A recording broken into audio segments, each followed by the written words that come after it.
A área de Tarabana inicia a construção para um edifício novo para por ajuda e guia jovem que Mr. Yasaki.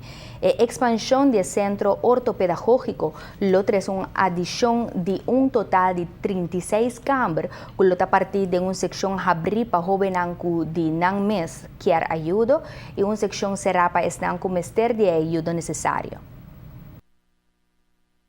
Na ocasião, nós conversar e na ocasião estava tendo discussão arriba que dia nos mira lo que beto lugar agora que não e agora que não posso tudo testigo nós assinaleu nós vai começar a construção se o barcam seca permitir nós que vai percorrer para dentro de 10 no tucos que claro vai ser nossa TNC e nós está tendo naturalmente conta que tem tudo sorte de possibilidade na caminha mas em todo caso é fórmula que agora escolher caminha que nós construir em fase para misa também beneficiar com o Bolsonaro toque também trabalho de condição para estar com tiki mais pressão amor aqui não pero me seguro é isso que você mira cada dia parte de edifício com mais rota de Bolsonaro vai indo arriba essa é a motivação e trouxe consuelo para trabalhar de condição com as pessoas trama segurado.